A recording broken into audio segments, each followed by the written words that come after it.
Hello everyone, welcome to the Golden Days Career Point. Spotting errors की series में ये चौथी क्लास है और आज की क्लास में भी एसएससी के एग्जाम्स जैसे एसएससी सीएचएसएल, एसएससी सीजीएल आदि में प्रीवियस ईयर्स में जो स्पॉटिंग एरर्स से प्रश्न पूछे गए हैं, ठीक है, उनको मैंने यहाँ पे सम्मिलित किया हुआ है। आज भी हम लोग 10 प्रश्नों को पढ़ेंगे और उनका एनालिसिस करेंगे और उनमें एरर्स ढूंढने की पूरी कोशिश करेंगे। चलिए शुरू करते हैं क्लास को। चलिए देखते हैं पहला सेंटेंस क्या है। पहला सेंटेंस लिखा हुआ है, she reached to station barely on time. ठीक है, अब पहले इसकी हिंदी को देखेंगे। कह रहे हैं कि सी रीच्ड, वह पहुंची, स्टेशन बेयरली माने मुश्किल से, ऑन टाइम मीन समय पर, वह मुश्किल से समय पर स्टेशन पहुंची। अब इसमें एरर फाइंड आउट करेंगे। पहला पार्ट देखिए, सी सही है, रीच्ड यहाँ पे सेकंड फॉर्म लिखी हुई है, पास्ट इंडेफिनिट में सेंटेंस है, बिल्कुल सही है। प्रीपोजिशन यहाँ पर उन्होंने टू लगाया है। अब आगे देखेंगे यहाँ पर वर्ड क्या लिखा हुआ है प्रीपोजिशन के आगे, स्टेशन, और स्टेशन एक पर्टिकुलर प्लेस है। ठीक है, स्टेशन पर पहुंचा जाता है तो यहाँ पर टू ना होकर के क्या होना चाहिए था, eight.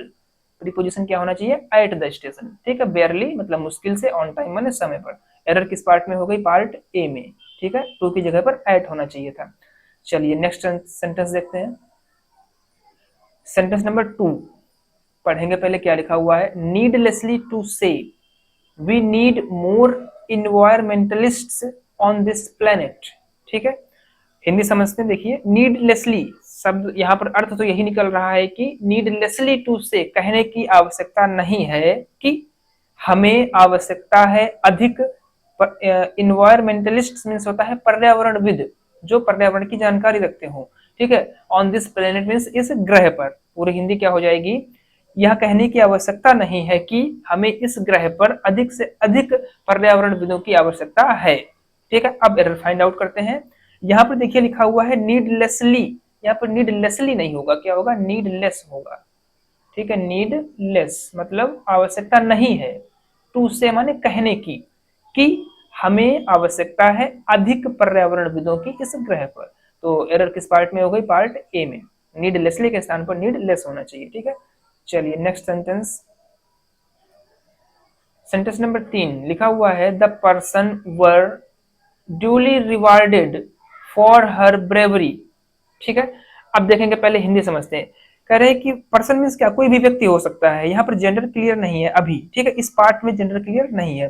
The person were duly rewarded, duly माने होता है उचित तरीके से, जो भी उनका हक बनता है। रिवार्डेड माने पुरस्कृत किया गया, फॉर हर ब्रेवरी, उसकी वीरता के लिए। अब यहाँ पर जेंडर क्लियर कर दिया उन्होंने।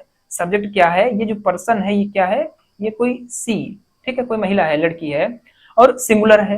ठीक है, अब देखिए पूरा सेंटेंस क्लियर हो गया। सी, और जैसे ही सब्जेक्ट सी आता है तो वर्ब की फॉर्म क्या होनी चाहिए, सिंगुलर होनी चाहिए।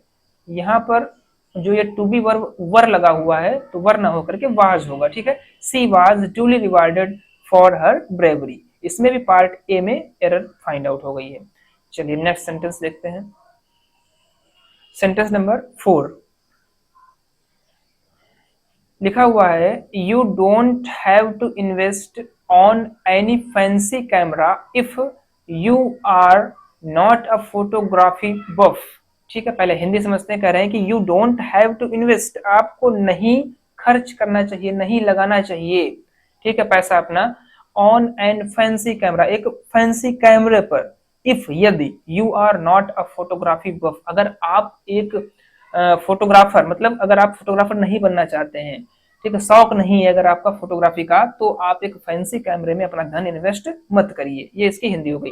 अब एरर फाइंड आउट करते हैं। पहले पार्ट में देखेंगे, यू डोंट, ठीक है, यू यहाँ पर प्लूरल है, डू लगा हुआ है, बिल्कुल सही है। डोंट हैव टू इन्वेस्ट, बिल्कुल सही है।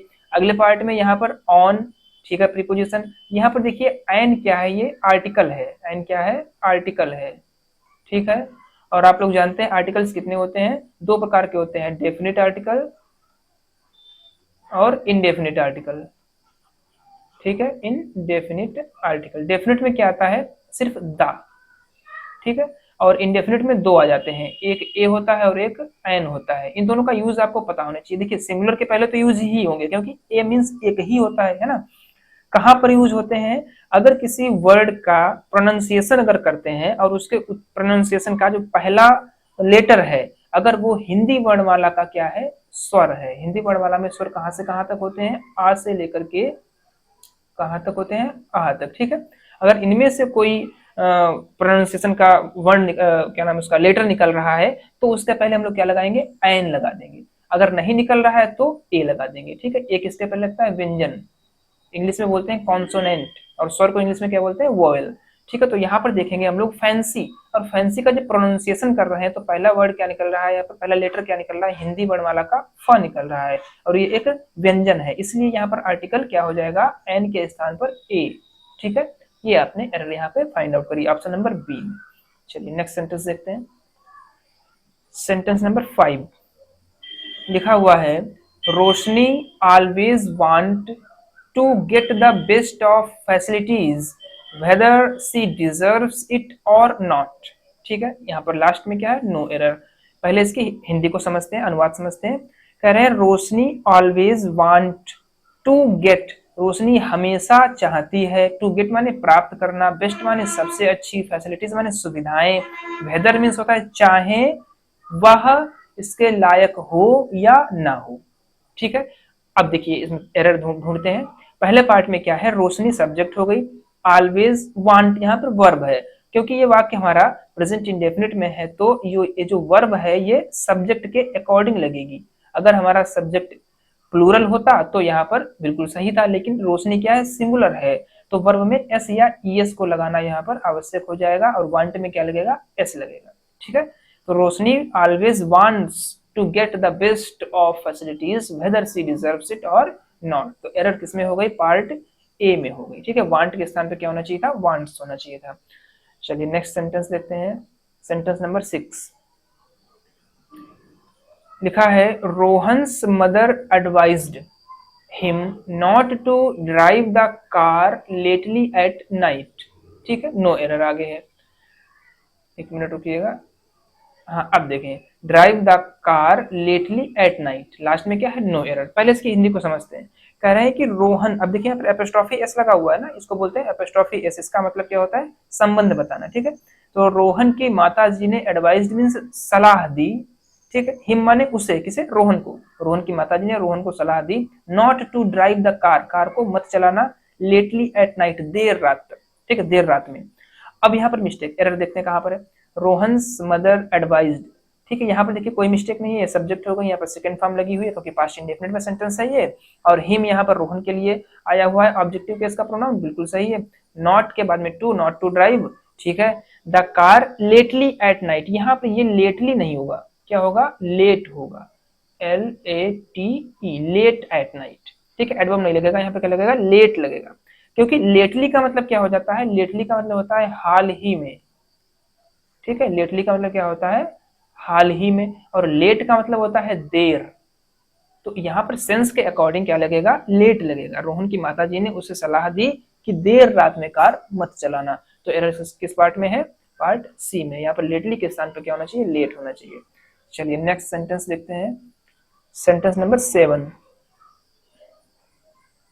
हाँ देखेंगे भाई, पढ़ते हैं क्या लिखा हुआ है। I insisted but neither Praveen और his friend Bharat is ready to work on holiday, और लास्ट में है नो एरर। ठीक है, पहले हिंदी समझते हैं। आई इंसिस्टेड, मैं अपनी बात पर अड़ा रहा, इंसिस्टेड माने बहुत जोर देकर कहना। ठीक है, बट लेकिन, नेदर प्रवीण, अब देखिए यहाँ पर कंजक्शन लगा हुआ है, कौन सा है, को रिलेटिव कंजक्शन है। नेदर के साथ में हमेशा क्या आता है, नॉर आता है। ठीक है, क्या आता है, नॉर आता है। हिंदी क्या होती है, ना तो, इसकी क्या हो जाएगी, ना तो, और एक मिनट, हाँ इधर हो जाएगा ना तो, और नॉर की क्या होती है, ना ही। ठीक है, ना तो ना ही। अच्छा अब देखेंगे, नाइदर के साथ हमेशा क्या आता है, नॉर। अच्छा, और किसके साथ आता है, आइदर के साथ में आता है। तो यहाँ पर एरर हमने फाइंड आउट कर ली, क्या हो गई एरर, इसमें और नहीं होगा, नॉर होगा, पार्ट ए में एरर है। ठीक है, अच्छा इसकी हिंदी तो देख लेंगे पहले, क्या है, आई इंसिस्टेड, मैं अड़ा रहा, लेकिन ना तो प्रवीण और ना ही उसका दोस्त Bharat is ready to work, कार्य करने को तैयार था छुट्टी के दिन। ठीक है, चलिए सेंटेंस नंबर 8 देखते हैं क्या है सेंटेंस में। Prabhat is impressed by his younger brother because he is cleverer and amusing than he is. ठीक है, लास्ट में है नो एरर। फाइंड आउट करते हैं। देखिए पहले हिंदी समझते हैं। प्रभात इज इम्प्रेस्ड, प्रभात बहुत प्रभावित हुआ। ठीक ठीक, बाई हिज यंगर ब्रदर, अपने छोटे भाई से, क्योंकि ही इज क्लेवरर, क्योंकि देखिए यहाँ पर क्या है, ये कॉम्परेटिव डिग्री है, एडजेक्टिव की कॉम्परेटिव डिग्री, तुलना किसके किसके बीच में हो रही है, पहला यहाँ पर प्रभात है और दूसरा उसका भाई है, दो लोगों के बीच में तुलना हो रही है, ठीक है, और दो लोगों के बीच तुलना के लिए कॉम्परेटिव डिग्री का प्रयोग किया जाता है, दो से ज्यादा अगर है तो सुपरलेटिव का प्रयोग करते हैं। Prabhat is impressed by his younger brother, Prabhat अपने छोटे भाई से प्रभावित हुआ क्योंकि वह अपेक्षाकृत चालाक है, प्रभात से ज्यादा चालाक है, एंड अम्यूजिंग यानी उससे ज्यादा मजेदार है, ठीक है। चलिए हिंदी तो ये हो गई, अब एरर फाइंड आउट करते हैं। देखिए प्रभात है, इसके साथ में सिंगुलर वर्ब है, थर्ड फॉर्म लगी हुई है क्योंकि पैसिव वॉइस है, बिल्कुल सही है यहाँ तक। बी पार्ट में यंगर ब्रदर, ठीक है, बिकॉज ही, यहाँ ही के साथ में इज लगा हुआ है, सिंगुलर वर्ब, ये भी सही है, टू बी वर्ब है, ठीक है, इसमें भी कोई एरर नहीं है। सी पार्ट में हम लोगों ने देखेंगे यहाँ पर ये क्या है, कंपैरिजन, क्लेवर की कॉम्परेटिव डिग्री लिखी हुई है क्लेवरर, और जब एक ही व्यक्ति की दो क्वालिटीज बताई जाती हैं तो दोनों क्वालिटीज एक ही डिग्री में होनी चाहिए ना, तो क्लेवरर जब कॉम्परेटिव डिग्री में है तो यहाँ पर अम्यूजिंग भी कॉम्परेटिव डिग्री में होना चाहिए, तो क्या लगेगा यहाँ पर, मोर, ठीक है। अच्छा, ई आर कब जोड़ते हैं, जब सिंगल सिलेबल का वर्ड हो, मतलब जिसको एक ही बार में बोल जाए, जैसे फास्ट, फास्ट, इसमें क्या फास्टर हो जाएगा, ठीक, जैसे ब्यूटीफुल दो बार में बोल रहे हैं तो डबल सिलेबल का हो गया, इसको कॉम्परेटिव बनाने के लिए क्या जोड़ते हैं, मोर जोड़ते हैं, ई आर नहीं जोड़ते हैं, ठीक है, वही कॉन्सेप्ट यहाँ पर है, अम्यूजिंग, तो क्या लगेगा, मोर अम्यूजिंग। अब देखिए यहाँ पर देन के बाद में ऑब्जेक्ट आना चाहिए, है ना, ऑब्जेक्टिव केस आना चाहिए, तो ही का ऑब्जेक्टिव केस क्या होगा, ये पूरा हट करके हो जाएगा हिम। यहाँ पर दो एरर थी, पहली एरर क्या थी कि अम्यूजिंग जो था वो कॉम्परेटिव डिग्री में नहीं था, और दूसरा यहाँ पर क्या था, ये ऑब्जेक्टिव फॉर्म में नहीं था, ठीक है, तो ये ध्यान रखेंगे, पार्ट सी में एरर मिली है आपको। चलिए सेंटेंस नंबर 9 लिखा हुआ है, in order to reach his office on time Rohan has jogged 2 miles a day until he bought his bike और नो एरर, ठीक है। पहले इसकी अनुवाद को देखते हैं, हिंदी को समझते हैं।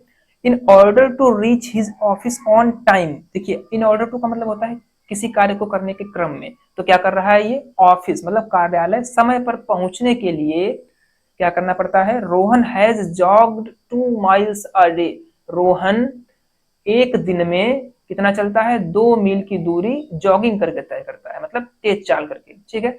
अंटिल ही बॉट, जब तक कि उसने नहीं खरीद ली थी क्या, अपनी बाइक। पूरे को समझते हैं, पूरे सेंटेंस की हिंदी क्या हो गई, रोहन को अपने कार्यालय पर समय पर पहुंचने के लिए दिन में 2 मील की दूरी जॉगिंग करके तय करनी पड़ती थी, कब तक, जब तक कि उसने अपनी बाइक नहीं खरीद ली थी, ठीक है। अब एरर फाइंड आउट करेंगे, देखेंगे ये जो पार्ट ए है इसमें क्या लिखा हुआ है, in order to reach his office on time Rohan has, देखिए यहाँ पर क्या लिखा हुआ है, हैज, तो ये प्रेजेंट में है, ठीक है।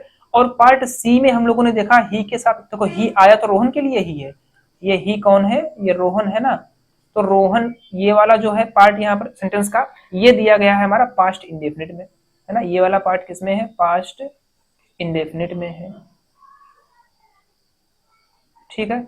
अच्छा अब देखिए दोनों घटनाएं एक ही समय की है ना, क्या कह रहे हैं कि जब तक की, अंटिल का मतलब क्या होता है, जब तक की नहीं, जब तक कि रोहन ने अपनी बाइक नहीं खरीद ली तब तक क्या करना पड़ता था उसको, दिन में 2 मील पैदल चलना पड़ता था अपने ऑफिस पर समय पर पहुंचने के लिए, ठीक है। तो सीधी सी बात है, ये वाला हमारा जो क्लॉज है ये भी पास्ट में ही होना चाहिए, ठीक है। और ये पास्ट परफेक्ट का स्ट्रक्चर है, कॉम्प्लेक्स सेंटेंस है, जब एक क्लॉज इधर हमारी पास्ट इंडेफिनिट में हो गई तो जो काम पहले हो रहा होता है वो क्लॉज हमारी पास्ट परफेक्ट में होनी चाहिए थी, और यहाँ पर सहायक क्रिया हैड हो जाएगी, और यहाँ पर थर्ड फॉर्म लिखी हुई है, सही है बिल्कुल, ठीक है। तो एरर किस पार्ट में हो गई, पार्ट बी में, यहाँ पर हेल्पिंग वर्ब हैज के स्थान पर हैड होना चाहिए क्योंकि स्ट्रक्चर जो है वो पास्ट परफेक्ट टेंस में बन रहा है।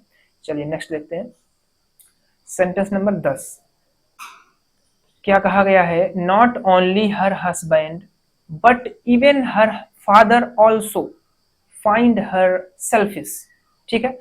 अब देखिए इसमें लास्ट में क्या है, नो एरर, पहले इसकी हिंदी को समझते हैं, कह रहे हैं कि नॉट ओनली हर हस्बैंड, न केवल उसके पति ने बल्कि यहां तक कि उसके पिताजी ने भी, ठीक है, फाइंड हर सेल्फिश, उसे क्या पाया, स्वार्थी, ठीक है। अब देखिए एक एक पार्ट में पहले समझते हैं, देखिए यहाँ पर नॉट ओनली हर हस्बैंड, ठीक है, इसमें तो कोई एरर नहीं है। आगे बट, अब नॉट ओनली के साथ में बट ऑल्सो आता है, नॉट ओनली यहाँ पर हो गया, है ना, और बट बट देखिए यहाँ पर कोई दिक्कत नहीं है, इवन हर फादर लिखा हो लेकिन आल्सो दिया गया है ये भी, ठीक है। यहाँ पर भी सही है, बट ऑल्सो भी आ गया है, मतलब ना केवल उसके पति ने बल्कि उसके पिता ने भी फाइंड हर सेल्फिश, उसे स्वार्थी पाया। अब देखिए यहाँ पर ये सेंटेंस हम अगर पास्ट इंडेफिनिट टेंस में बनाते हैं, अगर हम लोग पास्ट इंडेफिनिट टेंस में बनाते हैं तो यहाँ पर वर्ब की सेकंड फॉर्म आनी चाहिए थी, है ना। और अगर हम लोग पास्ट इंडेफिनिट में ना बना करके प्रेजेंट इंडेफिनिट में बनाते हैं तो फिर सब्जेक्ट के अकॉर्डिंग वर्ब की फर्स्ट फॉर्म में एस या ईएस आना चाहिए, क्योंकि यहाँ पर सिंगुलर सब्जेक्ट है। तो कुल मिलाकर के एरर जो है वो पार्ट सी में ही है, ठीक है। आप चाहे तो यहाँ पर फाइंड कर सकते हैं और चाहे तो फाइंड के सेकंड फॉर्म फाउंड कर सकते हैं, क्योंकि यहाँ पर टेंस क्लियर नहीं किया गया है, ठीक है। चलिए, तो इस तरीके से हम लोगों ने 10 सेंटेंसेस को यहाँ पर समझा, उनका एनालिसिस किया है, ठीक है। अच्छा, आप लोग देख रहे हैं जैसे कि एरर्स जो हैं वो बहुत ही कॉमन टॉपिक से आ रही हैं, जैसे कि प्रीपोजिशन है, आप लोग ये पढ़ते रहिए ना, प्रीपोजिशन वगैरह याद करने की चीजें हैं, ठीक है।